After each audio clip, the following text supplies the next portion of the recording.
Sebelumnya, Assalamualaikum warahmatullahi wabarakatuh teman-teman semuanya. Perkenalkan, nama saya Rismawati dari Universitas Gunung Kidul, Prodi Ekonomi Pembangunan, NIM 2133342. Di sini untuk memenuhi tugas akhir semester mata kuliah aplikasi komputer dengan dosen pengampu Bapak M. Sakrosmadi, SE, MSc. Di sini saya akan membuat tutorial uji asumsi klasik dengan aplikasi SPSS. Uji asumsi klasik yang pertama ada uji normalitas. Uji normalitas menurut Imam Ghazali tahun 2016 bertujuan untuk mengetahui apakah masing-masing variabel berdistribusi normal atau tidak. Model regresi yang baik adalah memiliki nilai residual yang terdistribusi normal. Dasar pengambilan keputusan yaitu melihat pada nilai signifikansi dari output. Apabila lebih dari 0,05 maka nilai residual tersebut telah terdistribusi normal. Uji asumsi ini dilakukan untuk syarat terpenuhinya model regresi sebagai analisis dari sebuah penelitian. Kemudian uji asumsi klasik yang kedua ada uji multikolinearitas. Uji multikolinearitas menurut Imam Ghazali bertujuan untuk menguji apakah pada model regresi ditemukan adanya korelasi antara variabel bebas atau variabel independen. Jika ada korelasi di antara variabel-variabel bebasnya, maka hubungan antar variabel bebas terhadap variabel terikat atau variabel dependen menjadi terganggu. Maka pada model regresi yang baik seharusnya tidak ada korelasi di antara variabel bebas. Jadi perlu dideteksi ada atau tidaknya multikolinearitas dalam suatu persamaan regresi. Nilai yang umum dipakai untuk menunjukkan adanya multiko atau tidak adalah yang pertama, jika dilihat dari nilai toleransi lebih besar dari 0,10 atau nilai VF kurang dari 10, maka variabel dinyatakan bebas multiko. Kemudian yang kedua, jika nilai toleran kurang dari 0,10 atau nilai VF lebih dari 10, maka variabel tersebut dapat dinyatakan terjadi masalah multikolinearitas.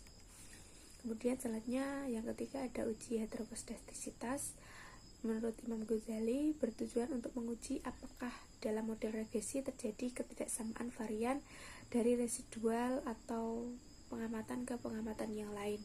Jika varian dan residual satu pengamatan ke pengamatan yang lain tetap, maka disebut homoskedastisitas, dan jika berbeda disebut heteroskedastisitas. Model regresi yang baik adalah yang homoskedastisitas atau tidak terjadi masalah heteroskedastisitas. Dasar pengambilan keputusan untuk uji hetero ini adalah melihat dari hasil output yang dapat diketahui bahwa nilai korelasi kedua variabel independen dengan melihat nilai signifikansi dari variabel independen apabila nilai signifikansinya lebih dari 0,05, maka data tersebut dapat disimpulkan bahwa tidak terjadi masalah heteroskedastisitas. Kemudian ada yang keempat, ada uji autokorelasi. Uji autokorelasi ini adalah hubungan antara residual satu observasi dengan residual observasi lainnya menurut Winarno 2015.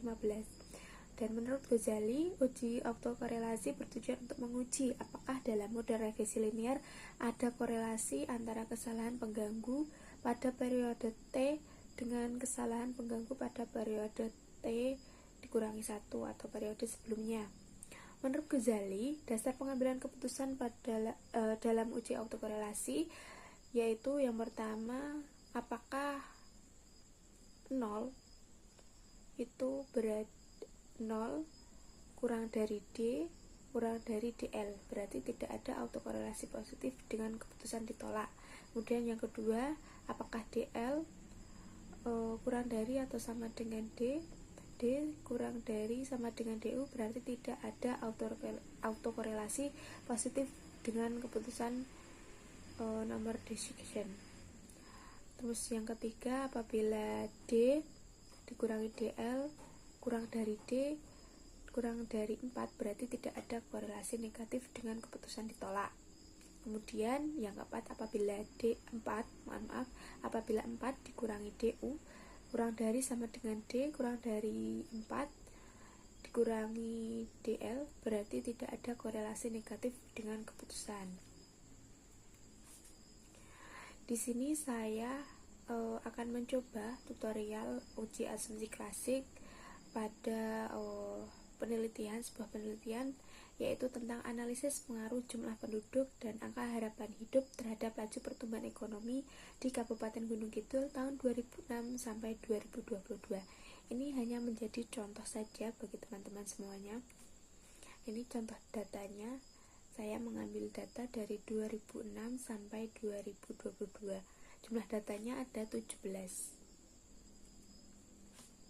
Kemudian langkah-langkah untuk menguji normalitas pada SPSS. Langkah yang pertama yaitu kita akan mencari nilai residual dengan klik analyze. Apabila kita sudah masuk pada aplikasi SPSS dan kita sudah memasukkan memasukkan datanya, maka kita akan klik menu analyze, kemudian regression, linear, dan kemudian pada kotak dialog linear regression masukkan variabel LPE. LPE ini dimaksudkan adalah laju pertumbuhan ekonomi yang menjadi variabel dependennya. Kemudian masukkan variabel JP, jumlah penduduk, angka harapan hidup ke kotak independen. Kemudian pada residual beri tanda centang, pada unstandarized kemudian klik continue. Kemudian akan kembali ke kotak dialog sebelumnya, kemudian klik OK. Lalu pada menu akan muncul output pada SPSS ya, tapi kita hiraukan. Kemudian kita buka data di halaman data view. Di sini akan bertambah satu variabel yaitu residual atau res 1. Langkah selanjutnya melakukan uji normalitas residual. Caranya klik analyze, non parametric test, legalisi dialog, one sample K. Kemudian selanjutnya akan terbuka kotak dialog one sample Kolmogorov-Smirnov test. Masukkan variabel unstandarized residual atau res 1 tadi ke kotak tes variabel list. Pada tes distribution pastikan terpilih normal. Jika sudah klik OK, maka akan kembali ke kotak dialog sebelumnya dan kemudian klik OK. Nah, nanti hasilnya akan seperti ini, akan muncul tabelnya ya. Kemudian pada uji normalitas kita lihat pada nilai asimsik ya, 2 tile ini yang paling bawah. Dari hasil uji normalitas dapat diketahui bahwa nilai signifikansi sebesar 0,200. Karena nilai signifikansi lebih dari 0,05, maka model regresi tersebut atau nilai residual tersebut telah terdistribusi normal. Kemudian lanjut pada langkah-langkah analisis uji multikolinitas. Langkah yang pertama sama, klik analyze, kemudian regression, linear. Pada kotak dialog linear regression masukkan variabel LPE tadi ke kotak dependen dan juga variabel JPAHH ke kotak independen. Kemudian klik statistik, kemudian klik collinearity diagnosis, kemudian klik continue. Kemudian selanjutnya klik OK, maka output akan terlihat pada kolom collinearities. Nah, akan muncul tabel seperti ini untuk uji multikoliniaritas. Dari hasil output ini dapat diketahui nilai varian inflection factor atau VIF pada variabel JP dan AHH sebesar 1,943, yaitu di bawah 10, dan nilai toleran variabel JP dan AHH adalah 0,515, lebih besar dari 0,10 atau 100, sehingga bisa disimpulkan bahwa variabel independen tidak terjadi persoalan multikolinitas. Kemudian selanjutnya ada uji Glaser. Uji Glaser ini dilakukan dengan cara meregresikan antara variabel independen dengan nilai absolut atau residual ABS res. uji Glaser ini untuk menganalisis uji heteroskedastisitas pada SPSS. Adapun langkah-langkahnya, yang pertama kita juga akan klik menu Analyze Regression Linear, kemudian kita masukkan lagi variabel dependennya dan variabel independennya, kemudian klik tombol Save. Selanjutnya akan terbuka pada kotak dialog Linear Regression. Save. Kemudian pada residual, beri tanda centang pada unstandardized, kemudian klik tombol Continue. Maka akan kembali ke kotak dialog sebelumnya.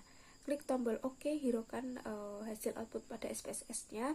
Maka akan bertambah satu variabel, yaitu residual res1. Selanjutnya kita akan klik menu Transform dan Compute Variable. Nah, kemudian pada kotak target variabel itu akan merupakan nama variabel baru yang akan tercipta, ya. Kemudian pada kotak target variabel masukkan ABS res, kemudian klik pada kotak numeric expression, lalu ketikkan ABS, lalu masukkan variabel unstandardized residual atau res1 tadi ke kotak numeric expression dengan klik tanda petunjuk. Kemudian ketik tanda kurung atau kurung tutup, ya, ada res tadi, maka akan tertulis ABS tutup kurung res1. Kemudian jika sudah, klik OK, maka langkah selanjutnya meregresikan nilai variabel independen dengan absolute residual. Caranya klik Analyze Regression Linear.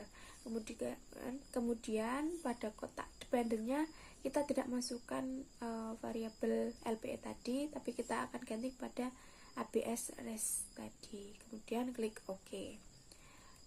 Lalu akan muncul tabel koefisien. Nah, pada uji heteroskedastisitas dapat diketahui bahwa nilai korelasi kedua variabel independen dilihat pada nilai signifikansinya. Pada nilai signifikansi JP sebesar 0,12 dan AH sebesar 0,243. Kedua variabel ini nilai signifikansinya lebih dari 0,05, maka dapat disimpulkan bahwa tidak terjadi masalah heteroskedastisitas pada model regresi. Kemudian selanjutnya, yang terakhir ada langkah-langkah uji autokorelasi pada SPSS. Yang pertama langkahnya sama, kita klik menu Analyze Regression Linear dan masukkan variabel dependennya dan juga variabel independennya. Klik statistik pada residual, klik double with Watson, kemudian klik Continue, lalu klik OK, maka akan muncul hasil outputnya pada model summary atau tabel summary. Nah, pada uji autokorelasi dengan SPSS didapat nilai DW yang dihasilkan dari model regresi tersebut adalah 2,029. Sedangkan dari tabel DW, nah tabel DW ini diperoleh dari kalian bisa searching melalui Google, juga bisa ada tabel DW-nya dengan signifikansi 0,05 dan jumlah datanya 17.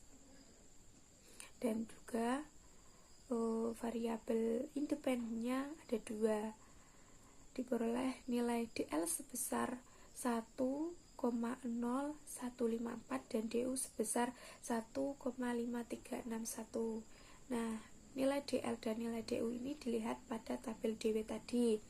Karena nilai DW atau double Watson pada hasil SPSS tadi 2,029 terletak antara DU 1,5361 dan 4 dikurangi 1,5361 sama dengan 2,46397. Maka tidak terjadi masalah autokorelasi pada model regresi tersebut. Nah, seperti itu ya teman-teman. Terima kasih. Ada kurang lebihnya saya mohon maaf. Saya akhiri. Wassalamualaikum warahmatullahi wabarakatuh.